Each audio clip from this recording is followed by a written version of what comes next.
welcome to the third of these 5 Life of a Book panel sessions. I'm Kirstine Bell. I'll give a quick audio description. I am a white woman in her 40s with long, straight dark hair and glasses, and I am sitting in a virtual background of the stone-walled living room in the main house at Mcnaught Moor. I look after projects at Mcnaught Moor, Scotland's Creative Writing Centre, and we have had the huge pleasure of bringing to life the idea for these sessions, which was first developed by Creative Scotland and is funded through Creative Scotland's National Lottery and is also being supported by Hawthornden Foundation and through the Society of Authors. So these sessions aim to demystify the journey of creating a book, from writing it through querying, working with agents and publishers, to what happens after the book has been published and how we can all help co-create a literary community that supports all writers at every stage. Today, we are so delighted to bring together a range of voices working in publishing. We have Lisa Highton, Steve Mcnaught, Laura Jones-Rivera, who is wonderfully joining us in place of Heather McDade, who sadly couldn't make it. And the discussion will be chaired by Aki Schilz. But before I hand over to Aki, please bear with me for a wee bit of online housekeeping. So to view captions, you can select the CC icon along the very bottom of your Zoom screen and select show captions, or you can select hide captions to switch it off. Alternatively, if you click there's wee dots or arrow beside the CC icon, you can choose to view transcript and it will show the transcript in a separate window. These events are being recorded, so if you're watching the recording now, along with others who have been in the earlier sessions, so I've heard all this before, please forgive the repetition and thank you for your patience. As this is a webinar, the audience is not visible to the panelists and are not being recorded. Your video and mic are automatically switched off. The recordings will be available via Mcnaught's website a few weeks after the events, because we'll be adding BSL interpretation to the recordings. Any books, websites, podcasts and the like that are referenced during the discussion will be compiled and added to the transcript of the event and will be available with the recording. And we will notify everyone who attended when those are available. So my colleague Elliot Scott is here as tech support. So if you have any technical difficulties during the event, you can contact him either using the chat or the email or phone number that he will drop into the chat. If for any reason there are any connection issues with the internet, then please do just try and rejoin on the same link. We may not be able to see you all, but we would still love to hear from you. Along the bottom of your screens, you'll see a Q&A function and a chat function. We can't answer really specific questions, but the Q&A function will open halfway through the discussion for any kind of general additional discussions. We will do our best to pick as many as we can. And we would love to hear any other comments or reactions in the chat, as you're already doing, as we go along. So it's great to hear from you.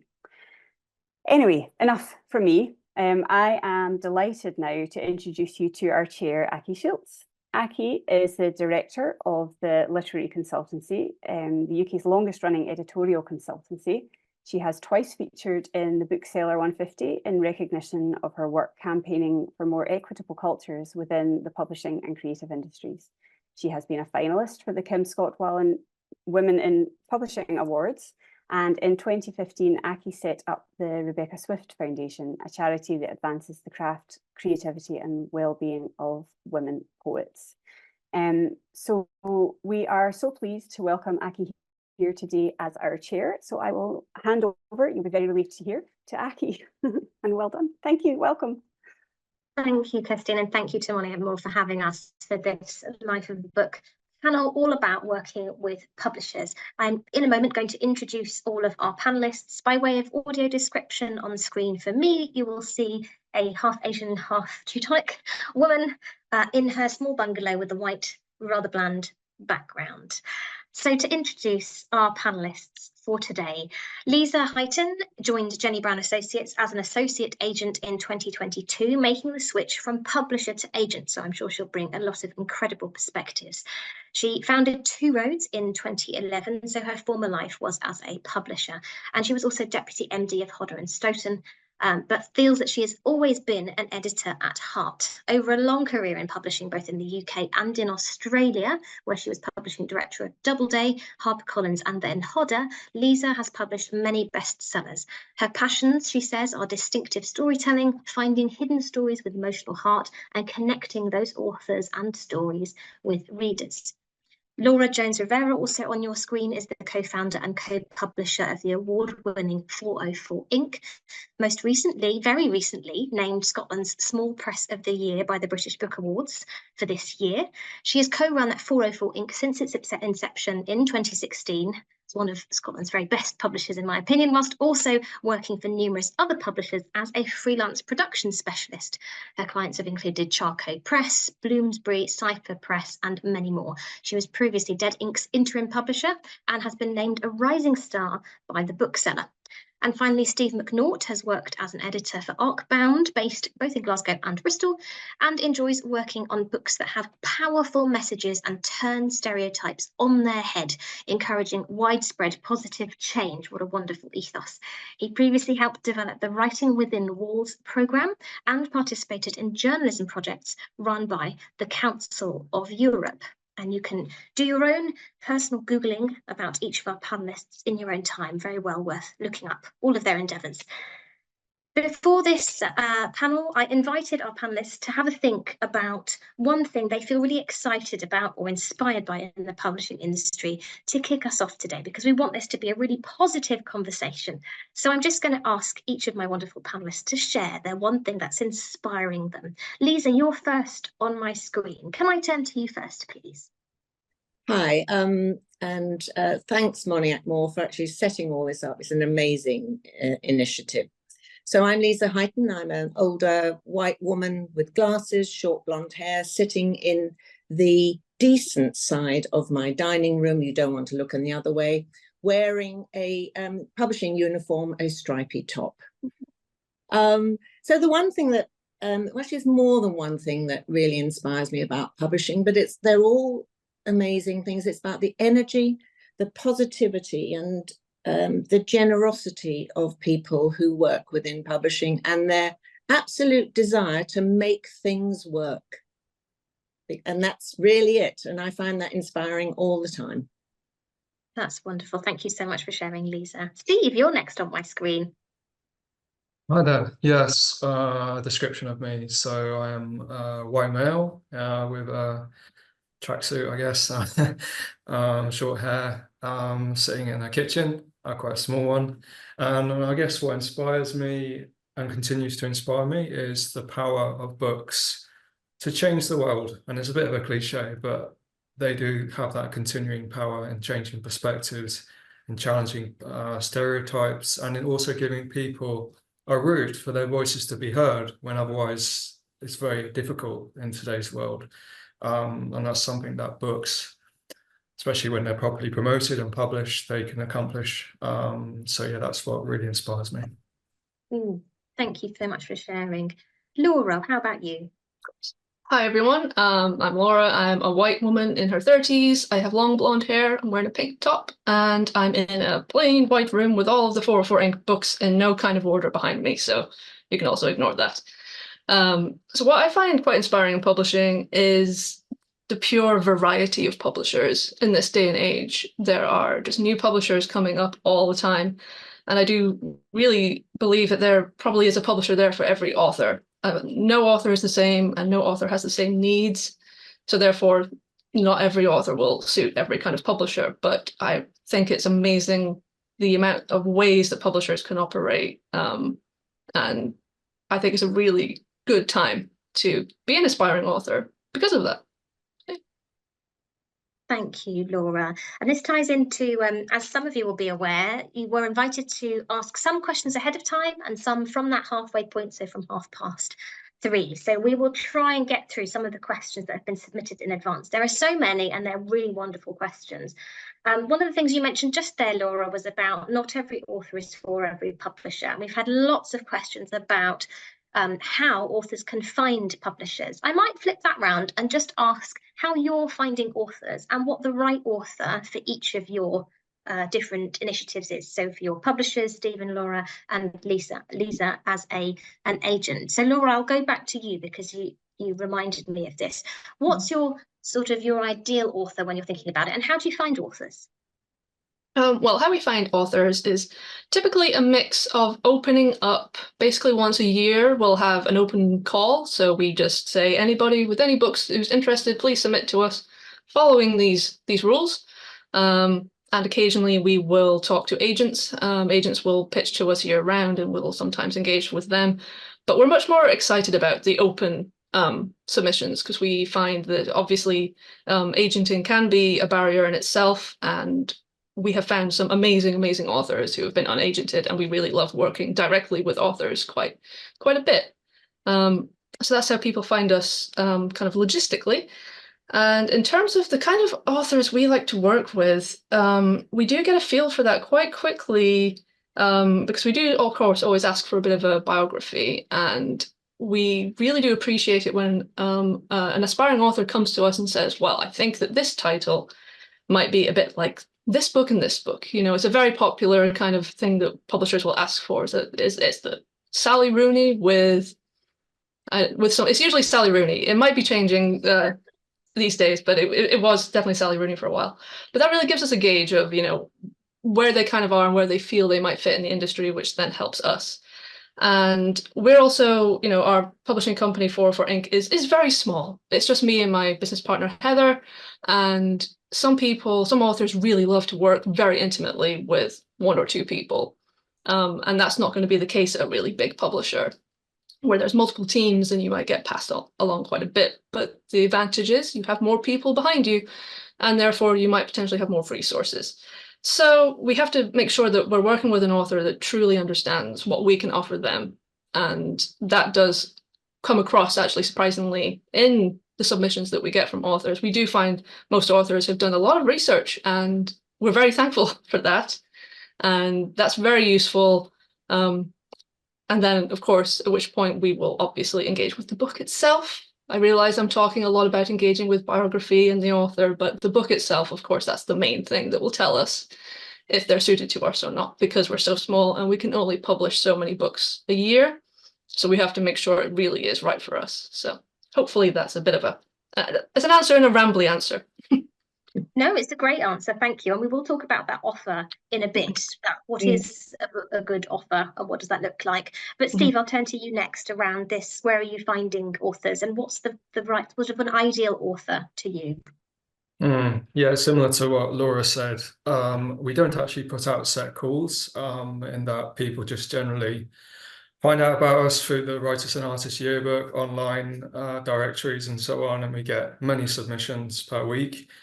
But we do follow a slightly different process in terms of looking at the author themselves more than the book. So most publishers, they will consider, will a book make money? Which is, you know, in this day and age, that needs to be put in. But we are a charity, so it's less of an issue for us. So we're more about looking at supporting authors from disadvantaged and underrepresented backgrounds. And yes, the book does need to be high quality, absolutely. And it needs to touch upon certain themes, like social or environmental themes in particular. But perhaps we're not so focused on, oh, well, this book sell lots of copies, so it will cover our publishing costs. Ideally it would, but that's not so much our focus. Great. And it's really nice to have in the room this mix of a publisher that has a charitable focus, a publisher that's a small press. And then Lisa, I suppose your perspective is slightly different. So maybe the question for you is, and probably there are writers in this audience looking to find an agent, thinking, where do I even start? How do writers find you, and what stands out as a really good submission for you? Writers have managed to find us. When I moved over from publishing to Jenny, it was a startup list. So Jenny Brown had a whole lot of authors, and I'm looking for authors who are going to bring us the kind of books that I love to read. So it's basically, I've transferred my publishing philosophy over onto agenting, and they have found, and I just really love a submission where there's a good story and a strong sense of the author knowing what their work is, and being able to tell that story. Now, obviously, for every, as much as there's a publisher for everyone, there's an agent for everyone. And so it's a very subjective business. If I ever get into the merch business, I will actually have that T-shirt. Publishing is it's a business of opinions, and on the back it will say, but it is a business.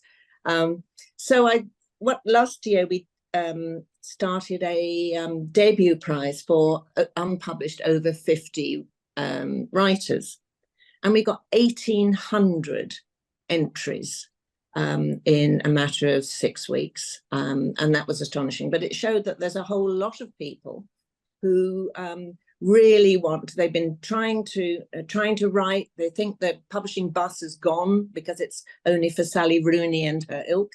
And we took on 5 of the shortlist. So they're coming in all sorts of ways and surprising ways, because they're really good writers. We can't take on an infinite amount, but there's always capacity. There's always capacity. This is inspiring to hear. Yeah. Yeah. For the irresistible book, there's always a place. Well, you say that, but I suppose one of the anxieties for a writer is that publishers and agents often say we're looking for voice. And we've had quite a lot of questions which in some way or another have underneath them that kind of anxiety around, I don't know if this is good enough, and I don't know if as an author I'm good enough. So I want to start with one of those, because we had a few questions quite similarly grouped around what is a publisher expecting from me as an author. So we'll talk about the author, we'll talk about the book. People saying, do I need to be on various platforms? What actually helps? How can I help sell my books? And how far do I need to be doing that? Because possibly the expectation is not across the board. Steve, I might come to you first, because you've got quite an interesting setup, and you were talking about the author there and how you're almost a partnership, unless I'm misinterpreting that. So how do you see that an author can be a really proactive part of that partnership? Yeah, it's a good question. It's something that most prospective authors overlook, in that they really need to think about what they're going to do when the book gets released. So most publishers won't do the bulk of the promotion for authors. Nowadays, it's actually authors who do the bulk of the promotion. Maybe some exceptions like celebrities and so on, but generally if you're an average author or like a new author, a lot of the promotion needs to be coming from you.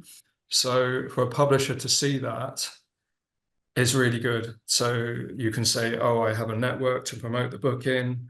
I have so many outlets I can mention the book to, media outlets, so it could be certain networks and so on. The more information you can give in that respect, the better. And also just being aware of your readership. So not just saying, oh, this book is for people aged between 20 to 30 or something very general. But if you can sort of really make it quite targeted, that makes it much easier for a publisher to promote it. And sometimes it can be difficult because you think you've written something and everyone will love it. But that's kind of like, you really need to be quite strict on yourself and think, oh, hang on a minute, this is more for that group of people. And at the same time, don't sort of be too limiting, because you can get second feedback from people. People can read your book before you send it to the publisher. They can tell you, well, actually, this book's interesting to me, and they might not be within the bracket that you assume. So I would say plan ahead as far as possible, but also keeping your mind open, in effect.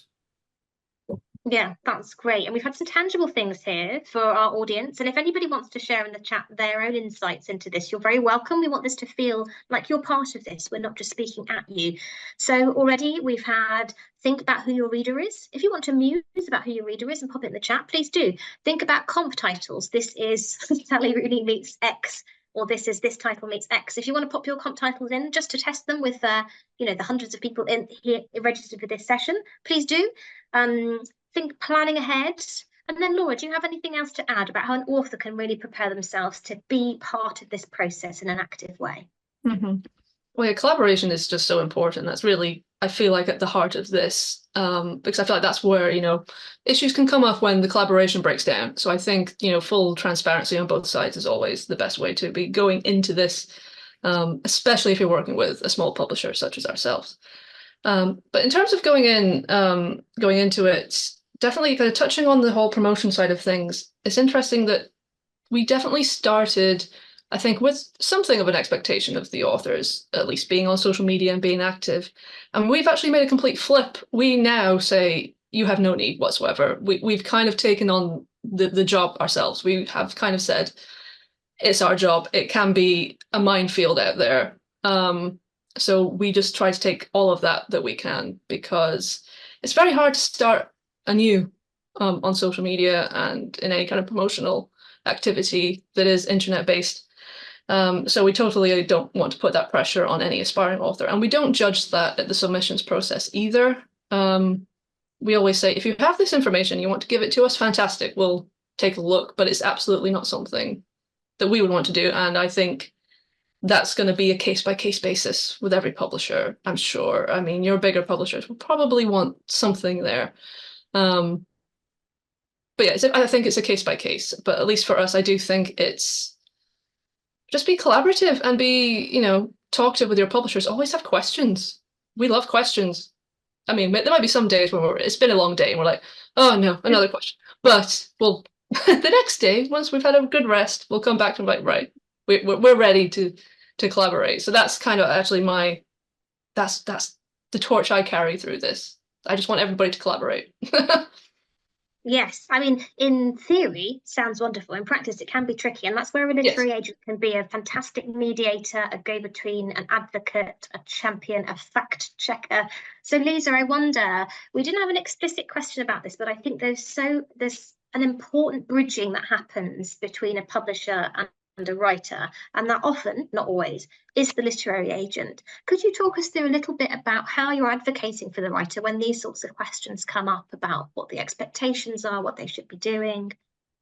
Yeah, I mean, I echo both Steve and Laura on the fact that it is a collaboration. I always see it as a team effort, and the team is the publisher, the author, and us as an agency.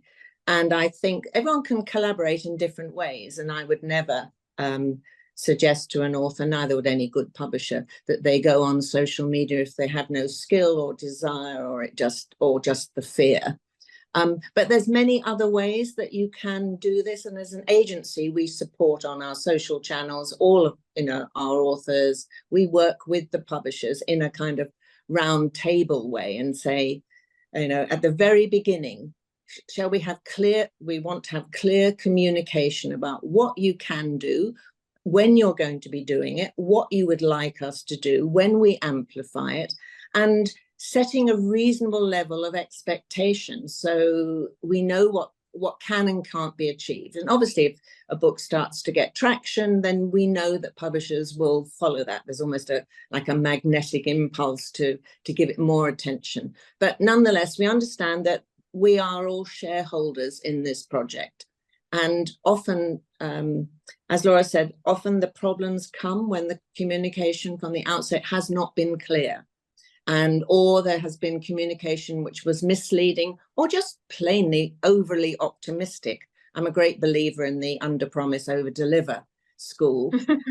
But I think that, it's not just being on Instagram or, doing TikTok or anything like that. It's just about, I can bring this to the project. This is what my worth is as an author, and this is the book. And also I'm an expert on this, and I'm fantastic on panels. I am, a stand-up comedian, or whatever it is. It doesn't really matter. It goes into the mix, and the campaign shapes around those ingredients. That's what makes the cake. That's wonderful, and hopefully reassuring for our audience to hear as well. So understand your strengths and competencies as a writer, understand the kind of writer you want to be in the world, not just with your manuscript. And as Steve said earlier, understand your networks. I think we think about platforms and marketing and we get a bit scared. But what are the networks you already have at your fingertips? The allies, the mentors, the champions, the writing buddies. Chances are you have something already. That's your community. How can you tap into it, and how can you think about how to use that to move forwards? and sell your books, because that's what it's about. So let's talk a little bit about we've had a few questions about the logistics of it. So we've had a question from someone about timeline. How long does it take to publish a book, and why is it that long, is the implied next question, I think. But also what happens at each of those stages. So I understand that in the room here, we have different perspectives from different types of publisher. This will vary. And perhaps, Lisa, I can come to you in a minute to give a bit of a perspective from a more corporate angle. But Steve and Laura, in terms of production timeline and sort of the stages, what does that look like as a broad overview to you? Who would like to jump in here?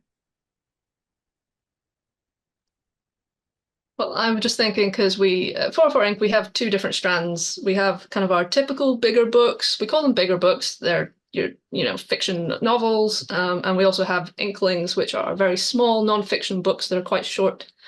And the Inklings were created to be published very quickly, very unlike publishing. Publishing is typically very slow, but we wanted to hire writers to write something quickly, and we would turn it around quickly, so then it's on the market when the subject is still very relevant and still being discussed. But that, I'd say, is a bit of an anomaly. So I'll probably focus more on the more typical book of ours, and I won't break down every single stage because we will be here all day. But generally, when we commission a book, say if we did commission it in January this year, I suspect it would probably, for us, it would come out at the end of next year. So it would typically be, contract commissioning, well, it might take a month. And once we've decided, editorial could take anywhere about 6 months for us, and then production turnaround to typeset it. I do the typesetting in-house. That might take another month. Proofreading, maybe another 1-2 months. And at the same time, towards the point at which we have a proof kind of ready to share with press, then press and marketing will kick off as we're kind of finishing it up. And then we kind of get it to final print, and there will still be a good rush of extra work on press before then. So I can't even remember what the average would be. This is where Lisa will be useful for the more corporate side of things. But in my head, I have about 18 months might be quite a generous average, maybe for more fiction. So that's kind of my experience anyway. Thank you for sharing. Steve, how does it work for you? Yes, very similar. That time scale is pretty much the same as what we work on. We did try to work on a smaller time scale because people who come to us generally think, oh, why does it take so long? And it's just so many steps involved in the publishing process, and everything from assessing the manuscripts, which can take months. And we have a board, so we have an editor look at it, and then we have a board of trustees look at it. So it's kind of two-tiered process, which is a bit slower perhaps compared to other publishers. And then, of course, you have to do the editing of it. And often, but even before the editing, the publisher will look over it and send feedback back to the author, and they have to do rewriting, and that can take a while as well. So even before you actually get stuck into actually formatting it and typesetting it, you have all these many months before, when it's you're doing the editing, the pre-editing, giving feedback, doing assessment, and so on. So 18 months is kind of I would say, the bare minimum. I'm not sure how the larger publishers do it, but I have heard it's often even much longer than that, 2 to 3 years. But the process is not as simple as many people believe, and that's probably one of the areas where, if there is any tensions and we feel that, oh, are they not really appreciating how much goes into it, it does tend to make us less kind of willing to take forward a book. If an author's kind of a bit, oh, why don't you publish it now? Or, there's not much involved in it, kind of thing, because there is actually a huge amount involved. So that's a kind of long-winded way of sort of describing the process. Thank you for sharing. And I think we just need to be really candid about exactly what goes into it.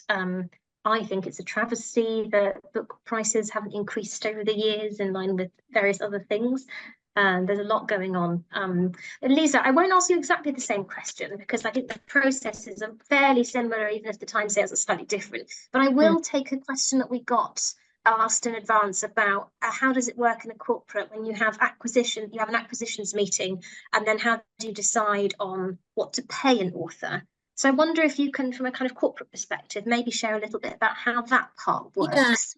Yeah. So the acquisitions meeting, if everyone's in agreement and you decide to go ahead with the book, then it's costings time, and sales, marketing, publicity, editorial, all the costs, all the likely sales, all the projections are looked at, assessed, calculated, and so you'll see, based on the assumption of earnings and the sales of the books over all platforms, hardback, paperback, ebook, audio, foreign rights, and see what kind of income that will generate in royalty terms, and then make a conservative estimate of what the advance should be based on total projected earnings. And so that is really what happens. So you will ask the salesperson for all the channels, be it Amazon or WH Smith Travel or Waterstones, and you get the figure.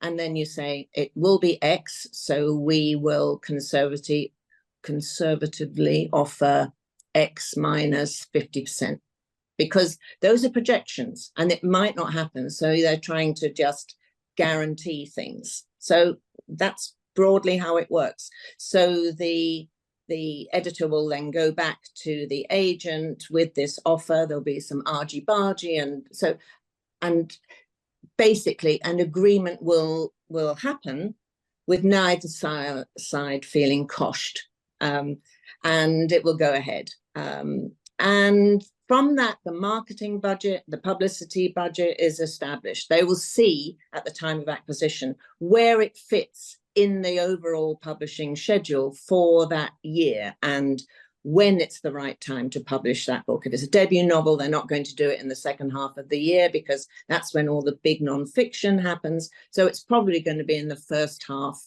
of even the following year, which could extend that timeline we were talking about. But essentially, it's just an assessment.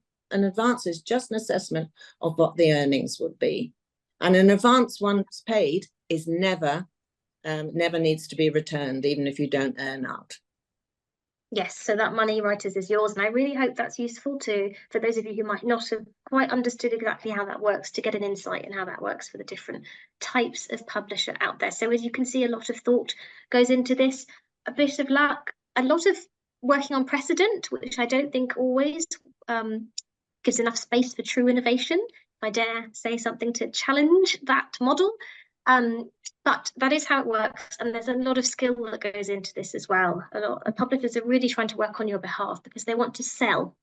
They want to sell your books. They want to support your career and the longevity of your career as a writer. I believe at this point, our trusty tech Elliot will be opening the Q&A function, which means that you can use the Q&A button at the bottom of your screen to submit additional questions. As we have received a lot of questions in advance for this session, we're not going to have a dedicated time at the end, but what we'll try and do is scoop up as many of your questions as we possibly can. So that we don't miss them, please use the Q&A button, not the chat, just because there's quite a lot of activity in the chat and we don't want to miss anything, any burning question that anyone has. Thank you. I can see they're coming in already, so thank you very much.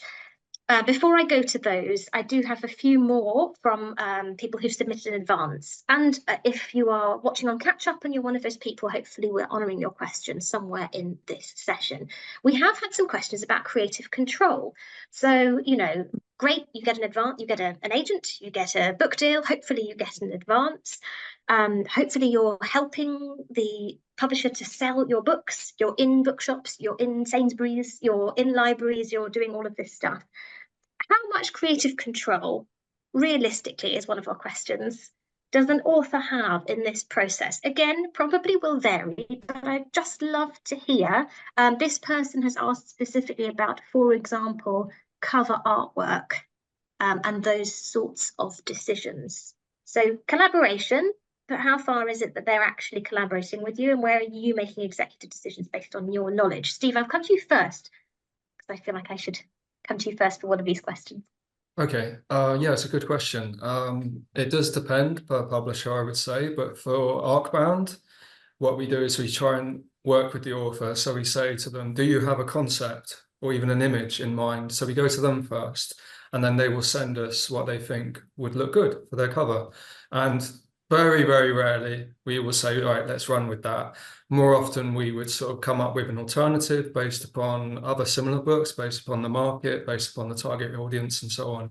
And then again, we would send it back to the author. They would give feedback. We would make tweaks on it. And then normally 90% of the time, it's quite smooth, actually, the cover. What's a little bit more tricky is the editing, but that's another matter. Great, thank you for sharing, Steve. Laura, how about in for your authors? Mm-hmm. It's very collaborative. From the get-go, we asked them for a mood board. So we actually get them to send us any images that they like that are tied to the themes of the book. And also what we found to be the most useful is we asked them for covers that they hate, covers that they've seen everywhere that they really don't like. So then we can begin to see a thread of like, okay, so they don't like this style. So we know not to waste time going down a certain angle. So we have a very clear idea of what they do and don't like. And of course, we then write it all up into a brief, send it to the designer. And sometimes the author will actually come to us. If they're particularly tuned into the business, they might actually have some designers in mind. So then we have people to approach, and that's great. But of course, we do have like trusted designers who we use again and again, just because we have a good working relationship. And sometimes we get a draft back and that's it. And that's amazing. I love that when it's a first draft and everybody's happy, it's amazing. But it's a bit rare. And sometimes we have had circumstances where we've had maybe 10 rounds and we've got to the end and the author still isn't happy and we have to kind of scrap everything and start from the beginning. So that is to say, for us, it's we want our author to like the cover. We absolutely are aware of horror stories of publishers taking the absolute final decision and not really caring what the author thinks. But I think that is also a small press privilege, because obviously we want to get along with the authors. We do not want to put out something they hate. But when it gets into the slightly bigger presses, then it's a bit more complex because you are dealing with marketing budgets that are much bigger and many more things at play there. So, but with us, very collaborative. Great, thank you. And then Lisa, I guess my question there is, are there any other common things that maybe concerns or challenges that you have with your clients where you have to kind of go to bat for them when liaising with the publisher? Yeah, I mean, most of the publishers I've worked with and the authors basically fall into two camps: the ones who have no visual sense and are really happy either way, and the ones who are really interested or there's something quite specific. Again, it's that communication thing first up. Let's get that on the table. What dream did you have for this cover? What are you thinking about? Show me some other things that you like. And that's a conversation that happens with the editor, and the editor absorbs that into their brief. And I think that when we are shown kind of multiple drafts and there is a kind of, oh my God, I just really don't like this, then, and I don't know how to tell my sweet editor, then I can obviously step in. But mostly it's much less problematic than perhaps the horror stories. Certainly when I was working in corporate, we would never, ever force a cover on an author because they have to go out and promote it. And if they're literally promoting it with a hand over the cover the whole time because they hate it so much, that's really counterproductive. So yeah, I think it is. They might be surprised by the commercial direction of it, not having seen their book as being precisely that. But nonetheless, there should be a cover that has been acceptable and, ultimately loved, because it's your cover is the one marketing tool that you have. And it's absolutely. Yeah, perfect. Thank you so much. And actually, a reminder that with the bigger publishers, they will use designers who have worked in this space, who understand everything from what covers tend to do, what design tends to do well in different territories. They'll know where to put a name of an author or particular images. so that badges for, you know, awards don't cover up anything vital, even how something looks in a thumbnail and how visible something is. This is all a skill that goes into it in the background. We've got a number of questions in the Q&A box. Please do keep them coming. Some of our panelists are going to try and answer in line for you as well. We have, what factors help a publisher decide one debut fiction book will sell better than another, and thus it has higher projected earnings and receives a bigger advance? Portia, hopefully we've sort of answered your question via Lisa here, which is that we look on the P&L, you will look at what comp titles. So remember, Laura mentioned comp titles. What's this comparable to? That's what it means. What has sold before that might be similar, that shares a similar audience and readership. You're projecting and forecasting. It's a guesstimate based on previous data points, and therefore you will scale. Advances, we haven't had any questions about this, but advances across the board are significantly lower than they used to be in golden decades before. Average, currently not median, average advance sits at £6,000. You can look at the Publishers Association has just released their latest report a couple of days ago. So if anyone's interested in kind of publishing stats, please go there. We have a question from Stacey. Pragmatically, what constitutes a following? We've gone back to this question. What constitutes a following on social media? Are we talking hundreds, thousands, hundreds of thousands? Would anybody like to jump in on this? I do feel like this is a real concern with a lot of writers. I will. I think it's quality, not quantity. And is it the right social media platform for what you're trying to do?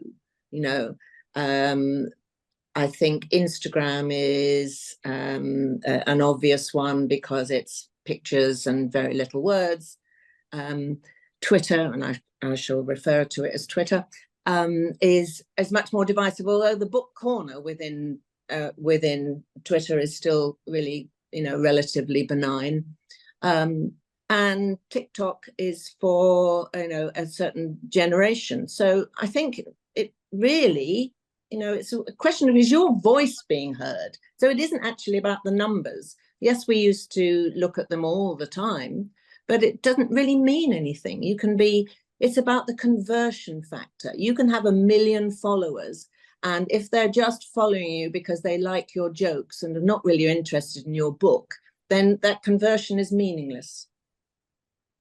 Yeah, thank you. And this links to a question here, which we'll move on to around marketing. Although if I do have one thing to add to that idea of platform, I think what we're hearing throughout this discussion is that it's about, again, knowing who you are, what your assets are. There's you, the author, and then there's you in life. You, the author, is a curated version of yourself. And if you start to think of it that way, then you think, what are the networks connected to me, the author, the skills and competencies, the things that I'm part of? I'm part of this writing group. That's what I'm bringing. I've had my work professionally edited. That's part of what you're bringing. All of that stuff. So it's less about maybe numbers and more about where are the particular points where a publisher will think, that's interesting. I have a newsletter and it has, you know, X number of readers per month. That's fine. Related question about, if my traditionally published book is not selling, can I do my own marketing? I noticed that, Steve, you've sort of volunteered on this one to, hopefully I've got that right. I've got your name next to it. Yeah, I did actually intend to type an answer, but I can answer orally. Basically, what I wanted to say is make sure you follow the contract, the publishing agreement that you signed. Most publishers, certainly speaking for Arkbound, we would have no problem about authors self-promoting their titles. Indeed, that's part of the contract. We expect them to self-promote within their ability. So I would be very surprised if a publisher suddenly said, oh, you're marketing for the book without our permission. But just make sure that you're looking at the contract, because each publisher has its own terms. So provided you're sticking within those terms, that's the most important thing. I think there's some other questions as well, but that's kind of like what I wanted to impart for that. Great, and there are indeed within this other questions. Did anyone else have anything, Lisa or Laura, do you have anything else to say on marketing doing your own marketing if you feel the sales are not where you want them to be?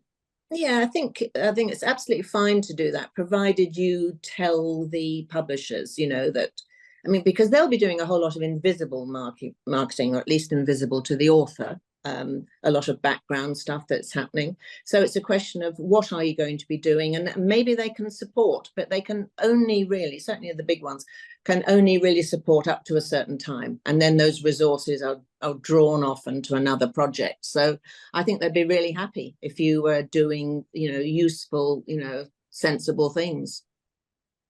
Yeah, I'll just add to that, if I can, that the importance of keeping your publisher in the loop, because that unseen labor that could be happening. Because as a publisher, you don't necessarily tell your author absolutely everything, every publication you're approaching, because in our mind, we don't want to give them a list and then say, nope, you didn't get that, nor that, nor that, nor that. We'd much rather tell them, this is great, we've got something in this, we've got something in this paper, etc., etc. And there's nothing worse than finding out your author has actually pitched themselves separately in their own way, when you had a very specific way that you were going to do it on another date in a certain system. So yeah. Yes, for me, it's that clarity is absolutely essential. Great, thank you. Very valid. Steve, you have your hand up. Just wanted to add something. Yeah, so often publishers, we do at least, we work with publicists, and the publicist absolutely hates going to a media outlet that's already been contacted by an author. They get, you know, they can throw things out considerably. So again, what people have said, make sure you let the publisher know, because that kind of thing can really mess up any publicity campaign. Yeah, and I think great. Really, sorry, Lisa. Sorry. I think it's really important to remember that lack of results does not equal lack of effort. And sometimes there's a whole raft of no's. And as Laura said, it's quite depressing to have to tell an author that, but you have tried, but try not to get in their way. Great, thank you. And earlier on in the process, you can also empower yourself at the point of pitching to an agent, or when you've been signed by an agent. If you say, actually, here's my dream wish list, here's a mood board, this is how I kind of imagine the design to be, really happy for you to send this on to the publisher, happy with the designer to take it where they want it, here's my dream list of you know, magazines I'd like to be featured in. That kind of thing, it won't guarantee that will be the plan, but it's useful and it's empowering for you to know exactly what you'd like done with your book in an ideal world. And work collaboratively with your publisher on that. Great question here, and then I will move on to someone else, because I'm afraid this person, we've got quite a lot of questions from one person, so hopefully that's all right. What are some important questions you could ask a publisher as a complete newbie? I think that's a really lovely question. What are good questions you could ask a publisher? Perhaps you've had some experience of being asked some good questions before. Laura, does anything come to mind? Mm-hmm. Yeah, I love seeing an author that is confident in themselves and they want to see the best done for themselves. That's really great to see as a publisher. And the questions that we've sometimes had are, what have you done that's, you know, in your publishing company that's similar to what I've done? So, you know, what kind of successes have you had with a similar book? And we could tell them, well, we found this type of book worked well with this outlet, or this did very well on this social media platform, etc., etc. That's a really good question, and also so they can kind of get to know how the publisher works. Obviously, I'm kind of not considering the questions that are the very essential elements for the contract. I'm assuming the contract is done at this point, but there's a very important conversation to be having around the contract stage. But things when it does come to later, and it is getting into the point where you're working with your publisher, just ask absolutely anything that comes to mind. That is, I feel like, particularly if it's you putting yourself out there. I think we've touched upon how, yeah, you know, we want the author to do the best they can do and bring everything that's in their character to the mix to create the author brand. And I think that's really important for the publisher to understand that the author understands that. I don't know if I'm kind of getting off track here, but I have just seen this come out in questions that we get from authors so much, and that's always really encouraging. But yeah, I think the main one has generally been basically, you know, what's the experience with this? Like, what are you going to do with me? Where are you going to put me? What platforms? What festivals are you going to pitch me for? Etc. etc. You know, I just really want to be challenged in a nice way. In a kind, constructive way. Yes, absolutely. Yes. Steve, any good questions that someone could come to you with where you'd be like, oh, that's a great question? It kind of depends on the author. So if an author comes from a certain background, for example, and they might have really unique questions. So, for example, someone we had a certain disability, and they asked the question, I can't really relate the details of it, but it was related to how their disability impacted the publishing procedure. So having been aware that they might face certain obstacles, and that isn't a bad thing, because once you identify those things, either they may not exist or we will support them to get around them. So that kind of thinking is really helpful. And I'd also say thinking sounds kind of a bit contradictory, but not thinking too positively in terms of, like, some people think, oh, this book is going to make lots of money, it's going to be a film, it's going to be a podcast series, and so on and so on. But that's not a good sign for us, because when we get those kind of expectations, we think, if we take this person on, they're going to be disappointed, and we don't want to create that. We want to, at the end of the day, we want to make someone happy, and we want them to create a book that creates impact on other people's lives. And if it makes money, great. But if it doesn't, okay, that's not the most important thing. But that's just for us, that's a charity publisher. So for other publishers, the money side is a little bit more important. But I think I would venture to say that the most important thing is that an author enjoys the process and a publisher enjoys the process. If there isn't that there, then it's kind of not worth doing to begin with, to be honest with you. Yeah, and it makes it, if you can ask, as an author, if you feel empowered to ask direct questions, challenge can be positive. It helps you have clear communication lines. I just wanted to pick up on something you said, Steve, there that was very important, which is the question from a disabled writer you received.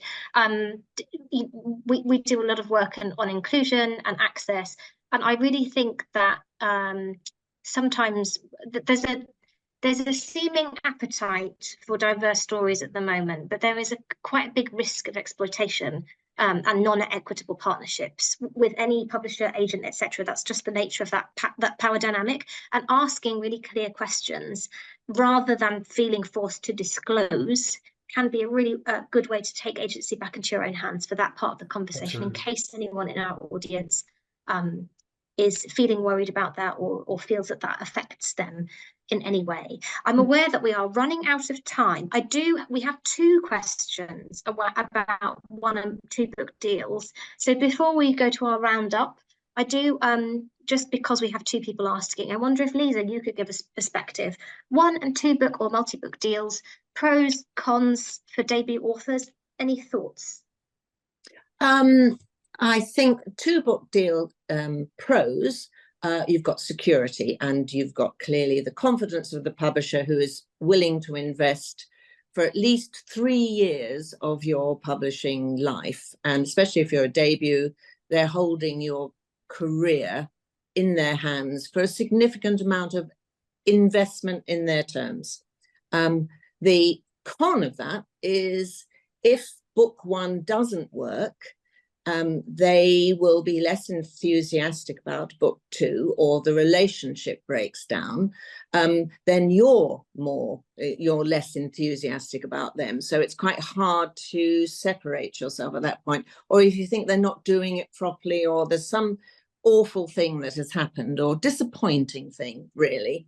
But on balance, I'm for them, because I think that provided you trust those publishers and there's real enthusiasm, and you can always tell when there's proper enthusiasm in the room, and it's a really great opportunity to build your career, because you're only a debut author once, and you've got 1 shot at that, and then after that it's all about track, so I think if you love them, do it.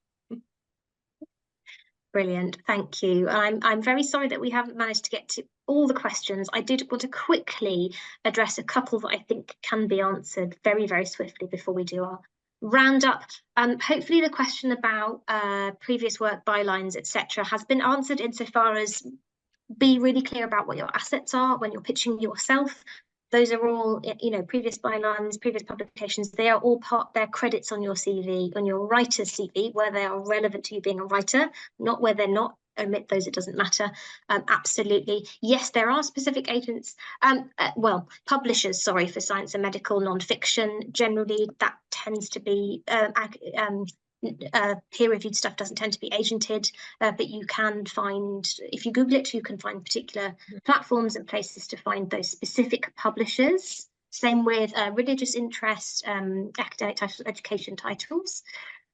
I think, how long does it take for a proposal out and submission to get picked up? How long is a piece of string? Our top tip really there is have a strategy with everything. Have a strategy for your submission, so you know when you've submitted, when you've decided it's a no. Look on the guidelines for each of the publishers and agencies. Decide for your own well-being and mental health. At this point, I will consider it a no and I will move on from it. Track everything, record everything to protect yourself first and foremost, and have a strategy that you can cope with. So if you can cope with sending to 100 agents and publishers at a time, that's fine. If you know that 100 no's coming at you all at once will harm you, do it in batches. Find a strategy that works for you. As we are wrapping up, I have asked each of our panelists in advance to think of their one pithy top tip for an aspiring author before I hand back to Kirstine for a little bit of a roundup and indication of other things coming up in this series. So hopefully my panelists are ready. Steve, I'll come to you first. Your top pithy tip for an aspiring author. Oh, okay. My top tip would be to think of the reader. Great, that's great. And we've reiterated this all the way along. Think of your reader. Who is your reader? Your little audience persona. Thinking. Lisa, what is your top tip, please? We're all going to echo each other, but I'll give you another one, which is be proactive. While your book is on submission to wherever you're sending it, don't let that stop you entering for prizes, for going to writers' groups to actually get those long listings and short listings, hopefully. But just keep busy, you know, because just sitting there waiting while all publishers and agents take notice of things like long listed for the Bridport or Lucy Cavendish, and because it adds more luster to your submission and also makes you feel good. So do it. Thank you, Lisa. And Laura? I've said this repeatedly, but it's still relevant. Just be collaborative.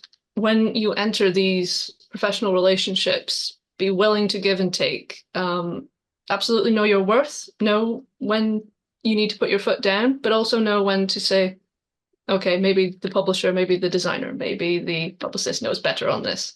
So just always be open-minded and collaborative in your relationships. Thank you very much. And my top tip for aspiring authors out there is to protect your creativity. It is your greatest asset, whether it be commercialized or not. Protect your creativity, protect your well-being. These are things that at TLC we really believe in above all else. The best writers are those that know themselves. The best writers are those that keep writing and can protect their creativity. So I really hope that you have drawn something from today's discussion. I would really love to thank our brilliant panelists, Lisa Highton, Steve Mcnaught and Laura Jones-Rivera. Thank you all for being here and those who are catching up on demand. And thank you for your fantastic questions. And for the remaining couple of minutes, I'm going to hand back over to Kirstine. Wow. I mean, actually, just wow. Thank you so much, all of you, and to Aki for chairing so beautifully. Honestly, such an insightful discussion, really.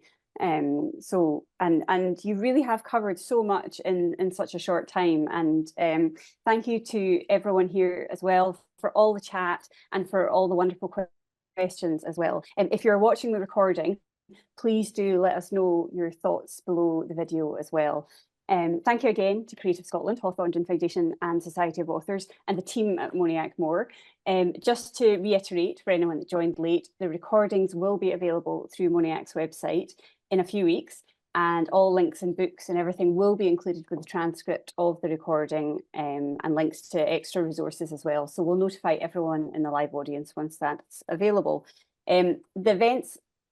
All these events are part of an ongoing development of resources around the theme. So even if your specific question wasn't answered, although I will say that the panelists did an amazing job of getting through all the questions, Mcnaught will be using questions to feed into our ongoing programme development and look at how we can help support future opportunities such as this.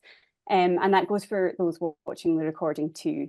Before we finish up, I just to mention that we still have the post-publication panel tomorrow afternoon, and we have Building Community on Friday as well. So there are still plenty of spaces if people would like to come and join that. Lisa is also doing a one-to-one this evening, and I think there might be one spot left, unless it has gone while we've been in this panel. So you can get that through the Moniac More website if you would like to take that last spot. And also on the 21st of this month, the Literary Consultancy are running an agent hot seat event where agents have to pitch to you. So do look that up as well. So it just leaves me to say one final thank you to Aki Schilz, Steve Mcnaught, Laura Jones-Rivera and Lisa Highton, and to all of you again for joining us. So thank you very much, everyone, and goodbye.